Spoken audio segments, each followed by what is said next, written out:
Mohana block कार्यालय सभागृह block स्तरीय मनरेगा कार्यर सामाजिक ऑडिट सार्वजनीन शुणाणी शिविर हो जाइए। कार्यक्रम में मनरेगा योजना ब्लॉक रे किभली भाबे कार्य चली तर्जमा करने सह मनरेगा योजन श्रमिक माने नियुक्ति पाइबा नहीं समीक्षा करा जायथिला।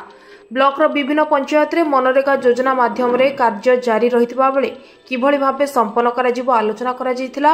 एही कार्यक्रम रे एईओ को अध्यक्षता रे ब्लॉक स्तरीय मनरेगा सामाजिक ऑडिट सार्वजनीन शुणाणी शिविर आयोजन करा जायथिबा बेले मोहना बीडीओ राजीव दास एईई जेई सह ब्लॉक रो समस्त पीओ और जीआरएस माने उपस्थित रहिथिले।